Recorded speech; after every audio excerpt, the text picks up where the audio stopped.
Well, good morning, Lionhearts. It's your old pal Jordan the Lion. Hope you guys enjoyed getting to see an old-fashioned rock and roll wedding yesterday. I had a blast. The whole night was a blast, and I couldn't be more honored to be a part of it. Now, today what I wanted to take us to do is I want to go see something that was recommended to me last time I was in Paso Robles that I didn't make it out to. It actually opens in an hour, so we'll head over there in a little bit. This should be pretty cool because definitely should take us back in time. Daze with Jordan the Lion begins now. Well, I decided I'm gonna have, I guess, brunch right here at the Los Robles Cafe. I don't know anything about it, but just by the name, it feels like it's the kind of place I should go to. You know, we're in Paso Robles, it's called Los Robles, I don't know. Feels like it's, like I should be there, right? Well, I wonder what the story is with this Fox Theater. It is completely closed up, I mean completely. They've boarded this sucker all the way up. Must have a story. I don't know, that's not the focus of our vlog today.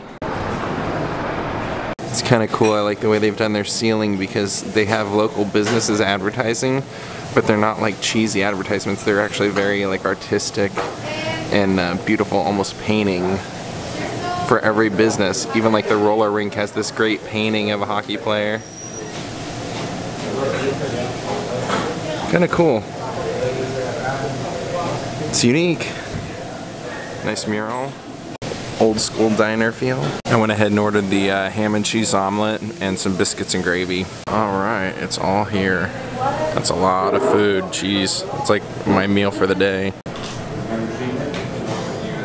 That was great! I highly recommend that place. That was really good food. So now I want to head off to something called the Pioneer Museum.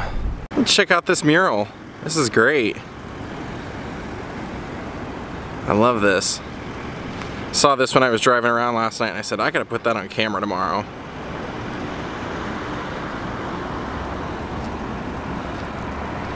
And it's got this tractor and the grapes for all the wineries out here. Nicely done.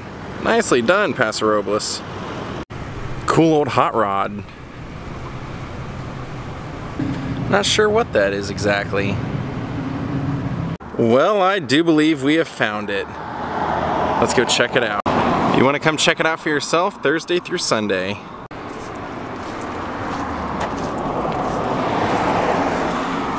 And admission is free.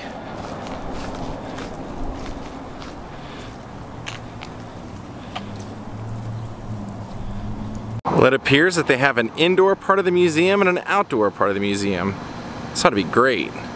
Before we even get into the museum, they're showing us prehistoric fossils found out here in Paso Robles. You see that? So all you NBA players and NFL players that don't believe dinosaurs existed, explain this. Look at that. It's like a spine. Look at that. Here's an old corn planter. They would have put the corn into there. And the sign says this was a potato digger. Now let's find our way into the museum.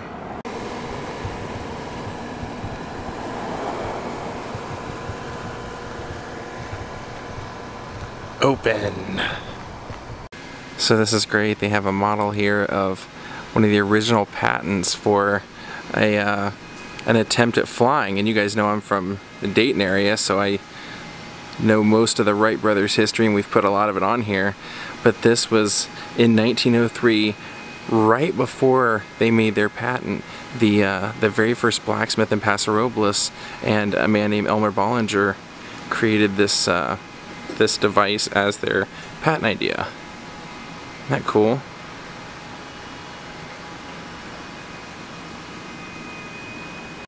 And it says on here they never built a full-size scale model, nor did they ever fly one. Now they're telling me here that all of the items in here were actually donated by citizens of Paso Robles over time, and so they've created a big display in different time periods showing them. Now this is actually an early Maytag washing machine that they could convert to make and churn butter with. That little engine down there. Isn't that something? They were telling me here that this was an ice sign, so you'd put this outside your door to let the iceman know how many pounds of ice to deliver to you for your ice box. See the old lantern right there? And there's a wood stove. And then I kind of like this. The tubs for the typical Saturday night bath. There's a picture of a little kid getting a bath in there. And then if you look up here, back in the corner, there's the ice box.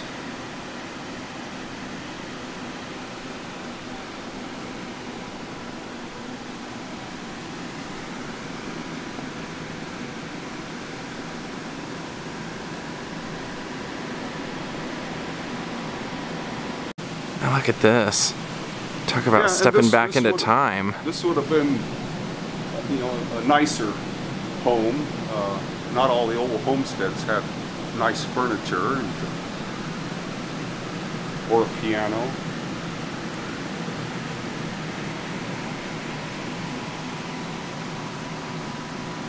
See that little accordion back there? And the top hat. So if you guys remember the last time we were here in Paso Robles, we went over to the Paso Robles Inn and we saw there was a door there that said the Pittsburgh Pirates. So this is the story on it, that they used to have their spring training here from 1924 to 1934, and Paso Robles had fixed up their athletic stadium for them to do that, and they actually used to stay over there at the Paso Robles Inn when it was the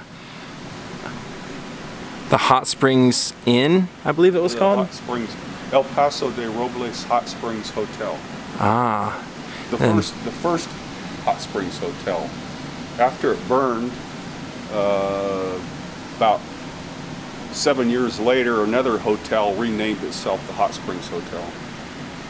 So right over here they have some of the most prehistoric things from the area.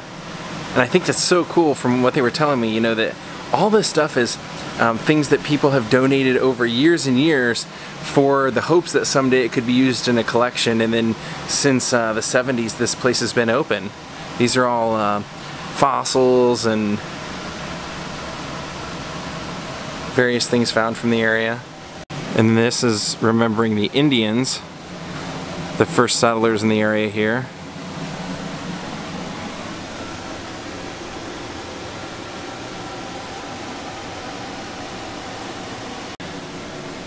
Now you can see some of the arrowheads here collected. It says near B Rock.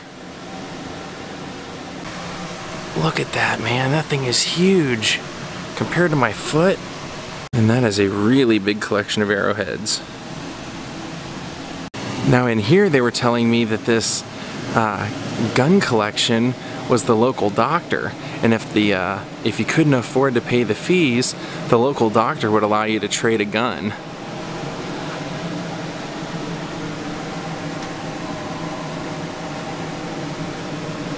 Interesting idea. Now check out the elaborate saddle that she's on.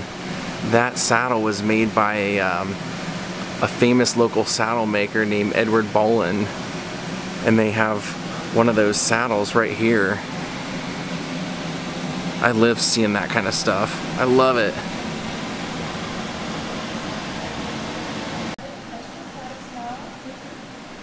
Now if you remember the last time we were here, we were in the Paso Robles Inn and we went and saw the Peterovsky stuff, and this is an entire exhibit to him. Now one of the interesting stories they were telling me was that when they started having Pioneer Day here, it was kind of to lift people's spirits because the onset of the Great Depression was starting to kick in, and they wrote him a letter asking if he would perform, and his secretary replied and said no, he's there to rest.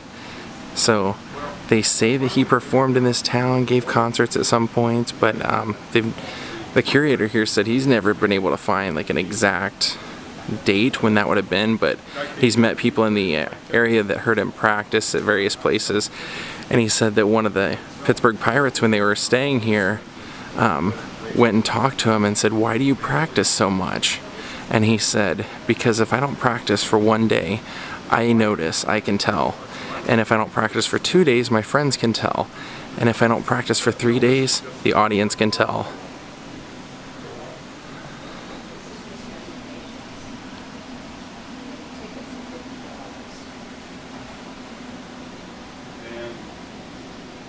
And then this part of the exhibit is dedicated to the mining and the geology. I mean, take a look at some of the rocks here.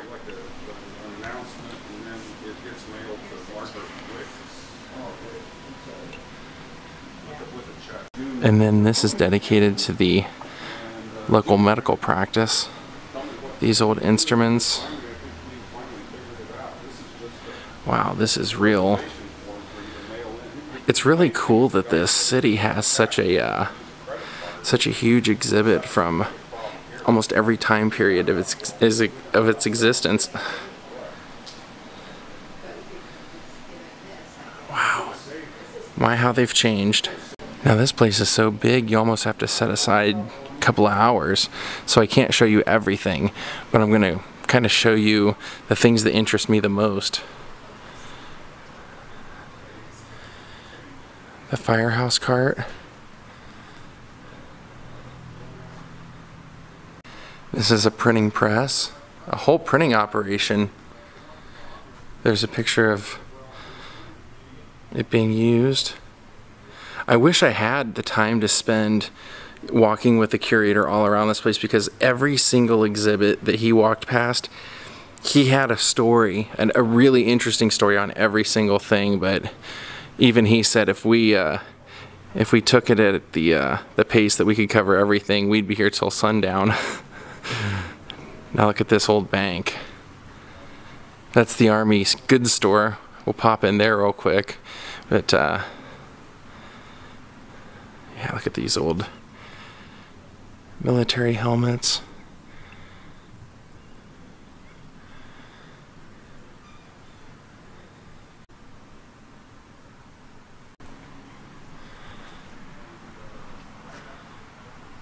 There's the old safe door.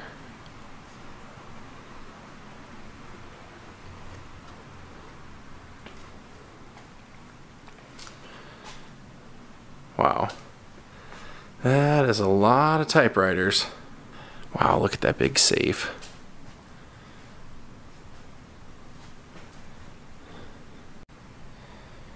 And this is the gun and game store. You can see all the stuffed taxidermy animals all around the inside of the building.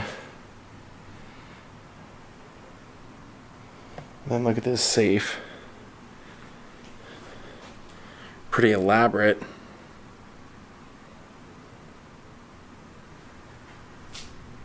Some antique fishing equipment.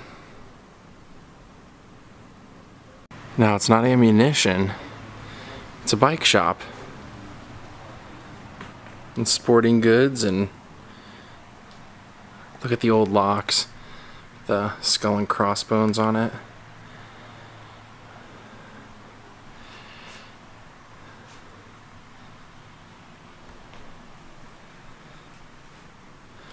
Oh, there's Carpetbagger's pith helmet.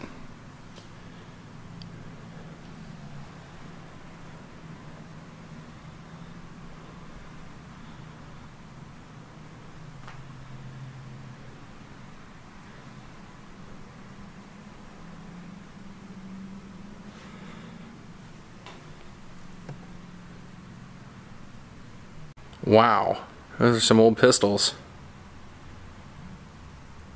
Well, there you see the name Big Norm, and we are looking at Big Norm Reese's high school letterman sweater.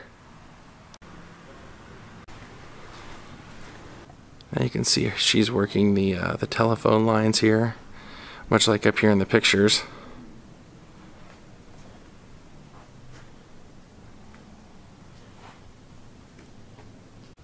And then it looks like this is a movie projector from the old T&D theater. Turner and Dankin, that was their big theater here. It's pretty cool.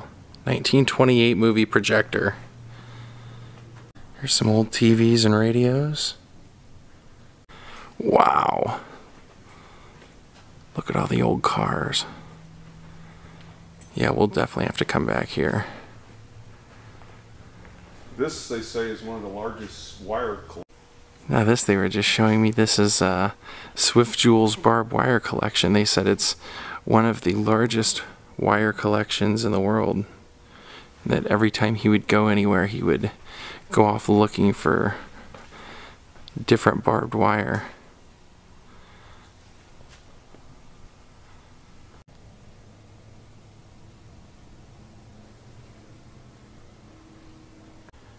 Some old Schwinn's, but I love this 1886 wagon. Look at all the collection of wagons they have here.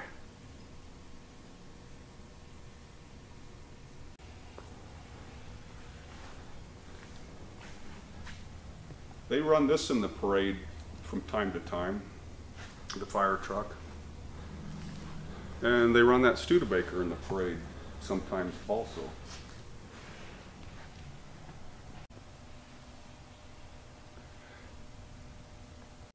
Look at this, it says High Society Opera Coach, manufactured in San Francisco.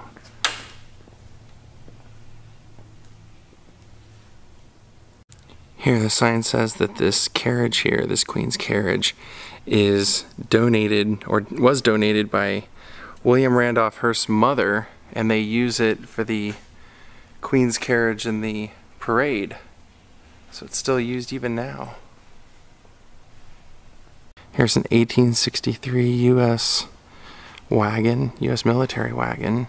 They've restored it. You can tell that the canvas and things are a little newer, but look at that. Military escort wagon. Now this says it's a called piano box buggy, but he said it's also called a doctor's buggy because you can tell it's kind of only made for 2 people, and the sign says sold new for $53 plus extras, $15 for rubber tires. Notice here the buggy whip. And here they have a recreation of a blacksmith shop.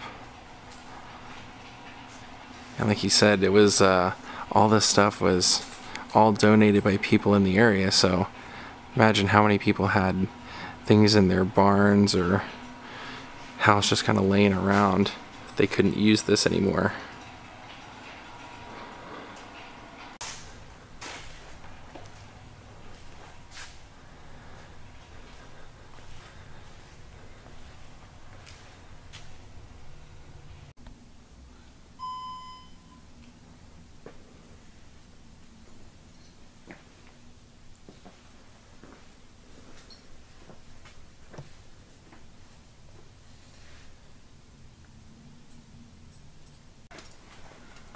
Ground pipelines crisscrossing the nation, and now there's like fuel lines and natural gas lines, and there were numerous crude oil pipelines. I'm just going to turn this on.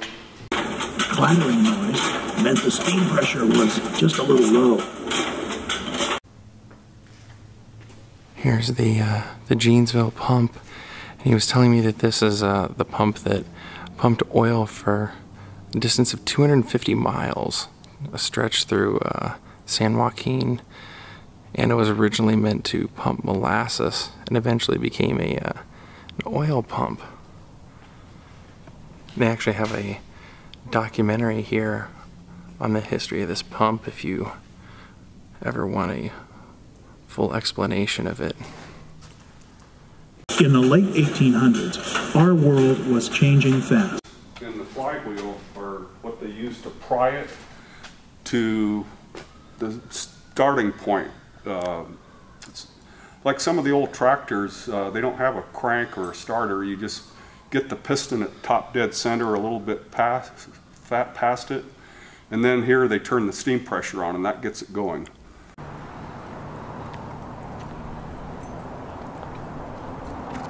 So I was just being told that this was when they would have the festival every year, they would have a beard judging contest where the women would go up and feel the men's beards, and if you didn't grow a beard, they would either throw you in the hoosegow or they would dump you in water or something as a punishment. It's great. Well, we saw the one-holer inside. Now you can see the two-holer in here. He was just saying it's in case you want company. This is the GnR schoolhouse here, and he was just telling me that it was used from 1886 to 1962. Pretty cool. We're gonna go inside. I think they ran the LA Times. Here they've got a few mementos donated by students, and that's a pencil box donated from someone who was a student in 1914. Some of the original chalk boxes. 1912 pencil boxes.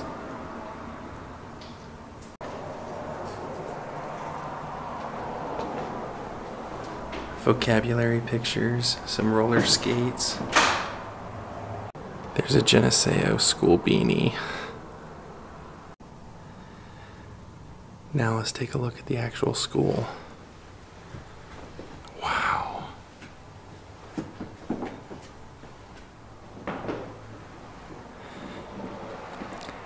He was just telling me that in order to have a normal teacher, a school teacher who was trained at the normal school, to come out and teach, you had to have at least 5 or 6 students. Look at this, and they would have one teacher for the entire schoolhouse.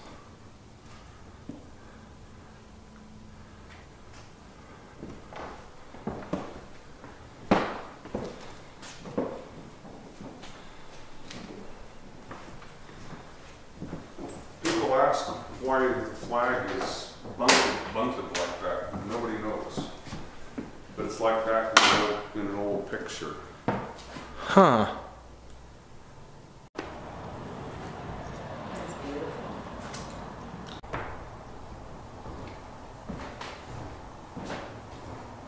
So they have a sign at their water tower that says, "Parkfield, earthquake capital of the world. Be here when it happens." Wow, really? There's Parkfield, just like you were saying. And you're saying that all the places on here that are highlighted in pink with the boxes, those were all one-room schoolhouses that were eventually, over time, they turned them into the bigger schools, where you have like the blue ones would have been where the towns eventually created probably bigger schools instead of the single rooms. This place is amazing. They have more stuff here than I ever imagined. And in fact, when I got here, they saw me with the camera and I said, you know, I do something kind of like what Huell Hauser did. And they said, oh, he was supposed to come out here and he never ended up making it. So this is a place that Huell Hauser once was going to show you all that I get to show you instead. Now this little building is an old jail. And what they told me the story on this is that it's a replica, but that somebody had kept the door from the original jail, donated it, and the guys that volunteer here to do repairs and anything else that's needed, they were inspired by having that door to create a little replica of the first jail. So that's what this is. You can see here.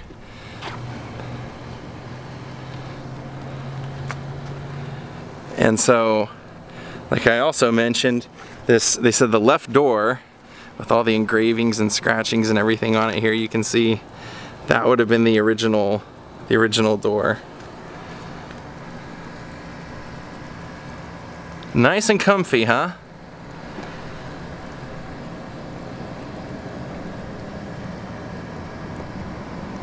Now in the other side you can check out, they have a ball and chain. Look right there on the seat in there, but then you also have a guy trying to get out of here, trying to scale his way out of here through the hole in the bricks down there. It's kind of funny. I think we all know what that white bucket back there is for. I probably could have made 3 or 4 videos out here. Yeah, this museum was really great. I am glad I came here. Pioneer Museum in Paso Robles. Yeah, give yourself 2 or 3 hours if you're coming out here at the very least, I'd say. What a great little place this was. Actually, it wasn't all that little at all. Pretty big. Well, I'm coming in here. I'm hoping to buy a couple of sets of drumsticks to have some of the guys autograph tonight and do some giveaways on my channel for them. Gonna go get 2 pair.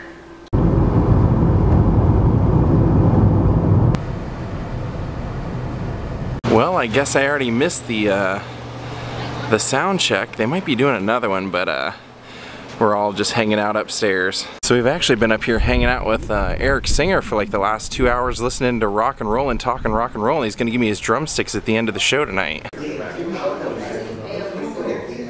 Check that out. Stefan hooked me up with a signed poster from tonight.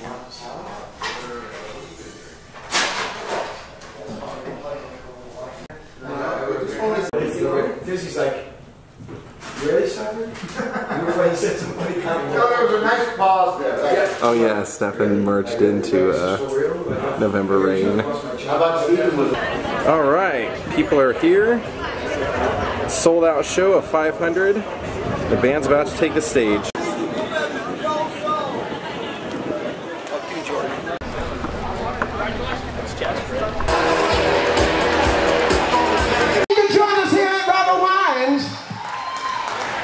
You just sit back and relax. We're going to take care of all the rest. What do you think?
Out tonight and supporting it. This is like my high school reunion up here. So these are my friends.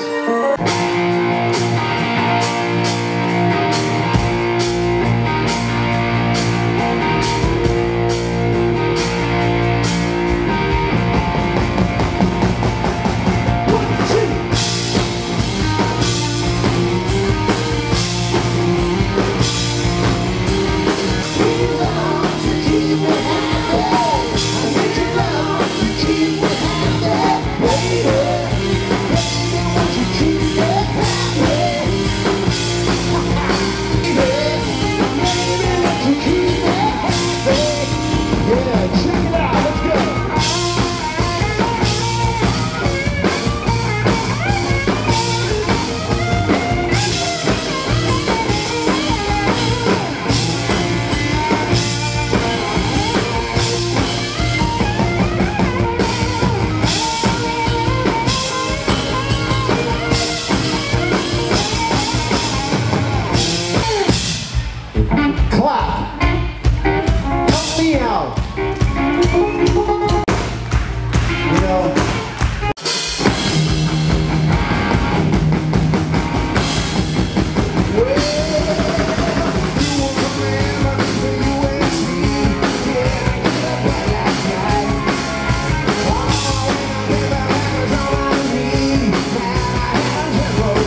So unfortunately, Steven Adler apparently drove home last night.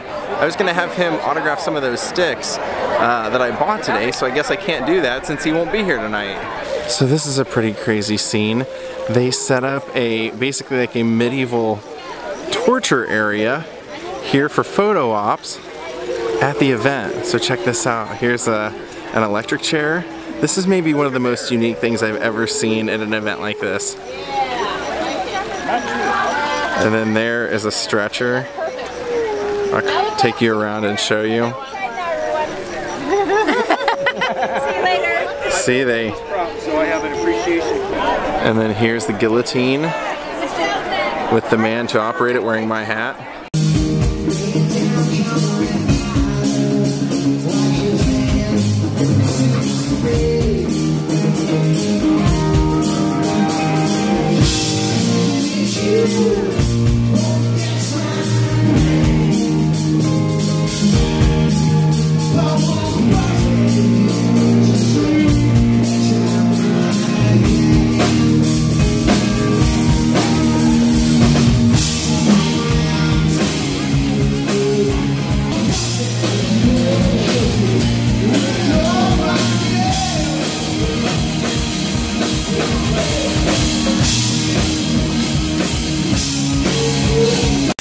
Hey America, Days of Jordan Lion begin now. Look what I got for Jordan.